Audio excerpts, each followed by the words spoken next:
دنیا نوح علیہ السلام تا ابراہیم علیہ السلام۔ قوم عاد 3 بتوں کی عبادت کرتی تھی، ایک کا نام سیدھا، دوسرے کا نام سمود اور تیسرا کا نام ہبا بیان کرتے ہیں۔ جب یہ قوم اللہ تعالیٰ کی نافرمانی میں اپنی قوت و طاقت کو صرف کرنے لگی تو اللہ تعالیٰ نے ان کی طرف اپنے رسول ہود بن عبداللہ بن رباح بن خلود بن عاد بن اوس بن آرم بن سام بن نوح کو مبعوث کیا تاکہ وہ عاد کو اللہ تعالیٰ کی وحدانیت اور اس کی عبادت کی طرف بلائے۔ بعضوں نے ہود علیہ السلام کا نسب اس طرح بیان کیا ہے: ہود بن شالح بن ارفشد بن سام بن نوح۔ یہی لوگ ہود علیہ السلام کا دوسرا نام عابر بھی بیان کرتے ہیں۔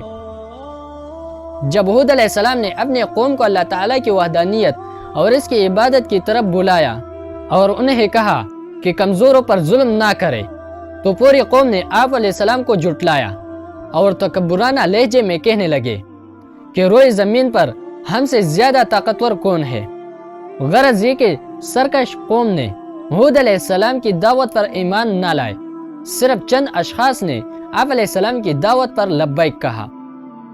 اللہ تعالیٰ نے قرآن کریم میں ہود علیہ السلام کی دعوت کا ذکر ان الفاظ میں بیان فرمایا ہے: کیا تم لوگ ہر اونچے مقام پر بلا وجہ اور بلا ضرورت بلند یادگار بناتے ہو اور پختہ محل بناتے ہو؟ شاید تم کو اس دنیا میں ہمیشہ رہنا ہے، اور جب تم کسی کو پکڑتے ہو تو بڑے سخت گیر اور بے رحم ہو کر پکڑتے ہو۔ بس تم اللہ تعالیٰ سے ڈرو اور میرا کہنا مانو، اور اس خدا سے ڈرو جس نے تمہارے ان چیزوں سے مدد کی جن کو اللہ تعالیٰ نے تمہارے لیے پیدا کیا ہے اور جن کو تم خوب جانتے ہو۔ اس نے تمہارے چوپائیوں سے اور بیٹوں سے، باغوں اور چشموں سے کی۔ میں تم کو ایک بڑے دن کے عذاب سے ڈراتا ہوں۔ یہ دعوت سن کر لوگوں نے ہود علیہ السلام کو جواب دیا، جسے قرآن کریم نے یوں الفاظ سے بیان کیا ہے: تو نصیحت کر یا نہ کر، ہمارے لیے سب یکساں ہے۔ قوم عاد نے صرف اسی جواب پر اکتفا نہ کیا بلکہ مزید کہنے لگے۔ انہوں نے جواب دیا: اے ہود، تو ہمارے پاس کوئی صریح شہادت لے کر نہیں آیا، اور تیرے کہنے سے ہم اپنے معبودوں کو نہیں چھوڑ سکتے، اور تجھ پر ہم ایمان لانے والے نہیں ہیں۔ ہم تو یہ سمجھتے ہیں کہ تیرے اوپر ہمارے معبودوں میں سے کسی کا مار پڑ گئی ہے۔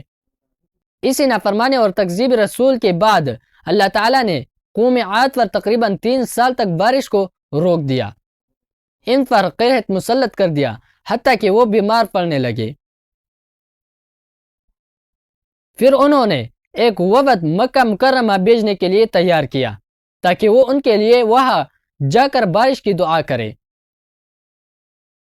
جب عاد قحط میں مبتلا کر دی گئے تو انہوں نے اپنے کچھ لوگوں کو بھیجا تاکہ وہ ان کے لیے پانی کی دعا کرے اور پانی تلاش کرے۔ پس یہ لوگ مکہ میں بکر بن معاویہ کے پاس پہنچے، جہاں اس نے ان کو 1 مہینے تک شراب وغیرہ سے خاطر تواضع کی اور اپنی 2 باندیوں سے ان کو گانے سنوائے۔ پھر انہوں نے ایک آدمی کو جبال مہرا پر بھیجا تاکہ وہ بارش کے لیے دعا کرے۔ جب اس نے دعا کی تو بادل آنے لگے۔ جب کوئی بادل آتا تو آواز آتی کہ اے بادل فلاں جگہ پر نہ جا، یہاں تک کہ ایک بادل آیا اور اس میں سے پکارا گیا کہ تو عاد کو راکھ کر ڈھیر بنا دے اور عاد میں سے کسی کو نہ چھوڑ۔ پس اس شخص نے سنا اور اس بات کو ان لوگوں سے چھپا لیا، یہاں تک کہ عذاب نے انہیں پکڑ لیا۔